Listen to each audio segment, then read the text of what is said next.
And that is a glimpse into my childhood right there. It's my first Star Wars review, guys!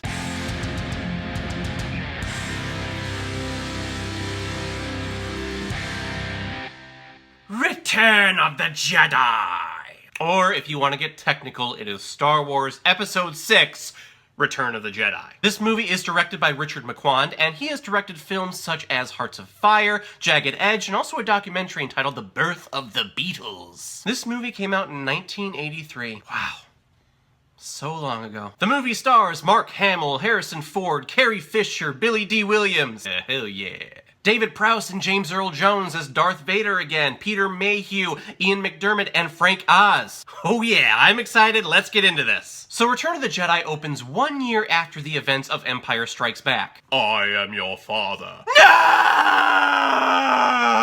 And our gang is attempting to infiltrate the Hutt compound in order to save Han Solo, who is now on display in the lobby because he's frozen in carbonate. The droids come in, we see a new bounty hunter that is later revealed to be Princess Leia herself. Lando is already there somehow. And then finally Luke shows up dressed all in black, looking very Jedi-ish, and he's wielding a frickin' green lightsaber. Hell yeah! It is very clear that he has been doing some Jedi training over the past year because he is badass in this movie. Then, after a brief skirmish with the Hutts over a Sarlacc pit, they escape, they rescue Han, and they rendezvous with the Rebel fleet. Now, the Rebels are meeting to plan one last surprise attack on the Empire, who are now building a brand new Death Star on one of the far moons of Endor. Well, technically, it's not on the moon of Endor, it's actually up in space, and then the moon of Endor has a little shield generator that shoots up into space, and it surrounds the Death Star, so it's completely safe from, outside attacks. Nerd! Because, if it didn't work before, try again. The Empire has a fetish for Death Stars, and to make sure there are no imperfections in the building of this Death Star, the Emperor himself is on board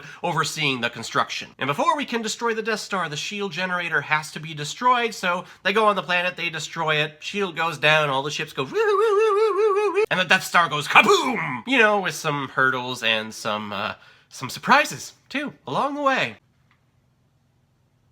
Now, what hasn't been said about Star Wars, and in particular, Return of the Jedi? This was actually one of the reasons why I was hesitant on starting this YouTube channel, because if it ever came up that I was doing a Star Wars movie, it's like, what differently can I say? There is so much Star Wars content out there. There are TV shows, there are conventions, there are legacy books, there are books on the making of Star Wars, there's a million podcasts on Star Wars out there. Plus, in the recent years, they've had their own comic book lines over at Marvel. There is so much Star Wars, it's a freaking global phenomenon. Now, I love Star Wars to death, but I will be the first one to admit that I am nowhere close to being a Star Wars encyclopedia. I can't tell you what the name of the speeder was that Luke was driving in A New Hope. I can't tell you the weapon classification that the stormtroopers use in the movies. Sorry, but this is just not that type of YouTube channel. Unless you want to talk about Batman and Power Rangers.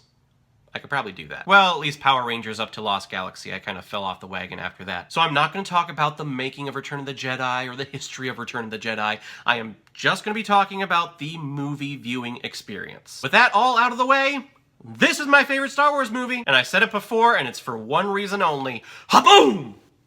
Green frickin' lightsaber. Awesome! And of course, the first time that I watched this movie, it was when it was redone and released for the first time on VHS, and when Luke pulled out that green lightsaber, mind explosion! I freaked out. It was so cool to see a green lightsaber as opposed to the same old blue and red thing that we saw the previous two movies. Plus, growing up, Luke Skywalker was my favorite hero in a movie, and so to see him actually wielding a lightsaber around, like professionally, actually looking like a Jedi, really cool to see. I also think that this is Mark Hamill's best work as Luke Skywalker in any of the movies. Well, actually, I take that back. I actually really like what he did in The Force Awakens. That's not a joke at all. I love the expression and the feelings that you could just see just with his facial reactions. In the first two movies, Mark Hamill is a little over the top with his reactions and his line delivery, but here you do get a sense of maturity and experience in his performance. Luke doesn't come off as, the kid that's out of place. He comes off as a born, proven leader, a commander of the Rebel fleet. And I love the dialogue that he has between himself and the Emperor, which, by the way, I did not realize that Ian McDiarmid was the original Emperor. I only thought he was cast for the prequels, but then watching it, nope, There he is. See?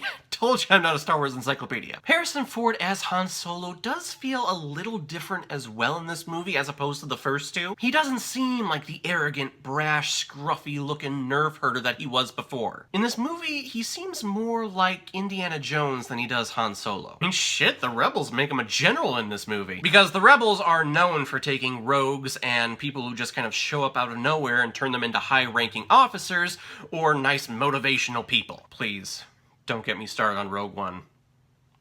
But I never saw Han Solo as a ranking general, never saw him as a soldier. He was just, a scoundrel. Just going from one job to the next, kind of living off the land. Or space, in this case.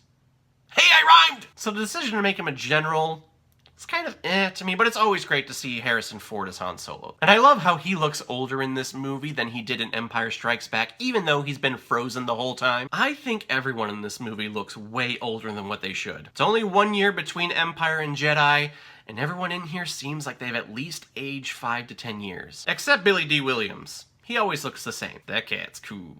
And R.I.P. Carrie Fisher. Oh, how many teenage boys woke up with wet pants because of you. Seriously, if you ask any nerd or any geek what their ultimate fantasy would be, including me, that would probably be it. But god damn it, I miss Carrie Fisher. That was a sad day when they announced her passing. And the weird thing about it was 2 days prior to that, I saw Rogue One, where they computer enhanced her to look like what she did in A New Hope. Yeah, it was just really strange timing. And then, of course, the day after that, her mother, Debbie Reynolds, dies. Which, by the way, I never knew that they were related, so found that out. But it's a really sad time. I absolutely love her performance in this movie. I loved her all across the board in the Star Wars franchise. And it is really weird going back and watch these movies knowing that she's passed away. Now, growing up, this movie was the top of the mountain for me. But as I've gotten older, I've heard that there's a lot more criticism on this movie than I thought there would be. And watching it again for this review, yeah, I can see the flaws and the criticism that it's gotten. Yeah, it's valid. The Empire Strikes Back set up some amazing possibilities. Vader revealing that he's Luke's father. Yoda saying that, nope, there is another hope out there. And the Empire, regaining the power in the galaxy. How are they going to be taken down? And I wasn't alive back then, but I could just see in my mind all of the speculation and all of the fanboying that was happening at the time. All the fan theories. Internet wasn't around back then, but you can just imagine all the threads that would go up on Reddit, on Twitter, and on Instagram. Just everyone mapping out in their minds, oh, this is what's gonna happen. This is what needs to happen. This is what I want to happen. I mean, shit, we see it now when they announce any movie for Marvel or DC. We fanboys think, well, they're gonna adapt this storyline. They're gonna adapt that storyline. And if they don't, they're gonna ruin the character. And I can just imagine the fanboys and girls building up the possibilities in their minds. And then when they go see Return of the Jedi, killer teddy bears? Yeah, I would have felt a little let down too. Now, I was never a big fan of the Ewoks. Every time they would come on screen, I would just be like, oh, come on, cut back to Luke and Vader and the Emperor. That's the good stuff. I do feel that it was a letdown having the final battle be fought with killer teddy bears, but this movie made a shit ton of merchandise off them, so what do I know? Growing up, I do feel that this movie was advertised the most out of the entire Star Wars trilogy, all thanks to the Ewoks. Again, not really a fan, but you know what? They are absolutely ruthless. I mean, look at that.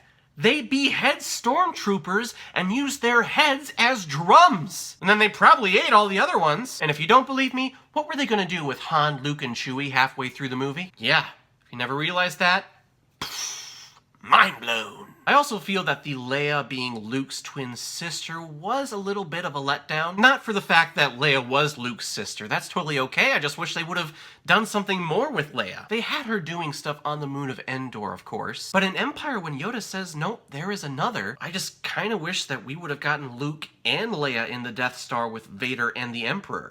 Doing like a kind of cool family reunion type thing. Luke would be fighting Vader, and then maybe Leia is just like super powerful and fights the Emperor.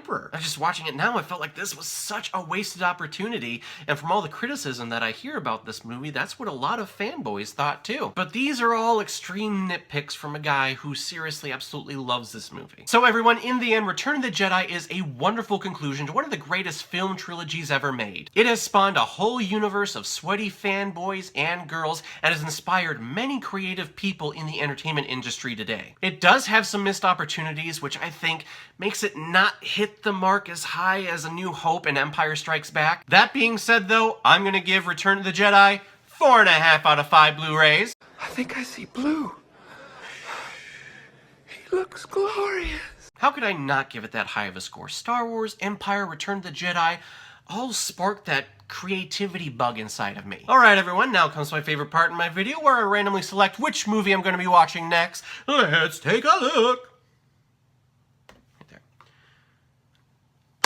Edge of 17, as my voice cracks. Actually very fitting. This, again, is a movie that I own and that I have never watched. I think this movie did come out last year, 2016, and from what I heard from everyone is that it's absolutely amazing. And I know it has the girl from True Grit, and I think she was also in Pitch Perfect 2. I can't think of her name, though. And Woody Harrelson. I do know that he's in there, and you gotta love Woody Harrelson. So everyone, have you seen Return of the Jedi? What did you think about it? Or, if you've never seen it before and you stumbled across it because of this video, which is a huge honor, please comment below, let me know what you thought about it. And when you're done commenting, please like and subscribe to my channel so you know the next time I'm posting my next movie review. I will see you next time with my review of Edge of 17. So in the meantime, be well, be good to each other, and go watch a movie.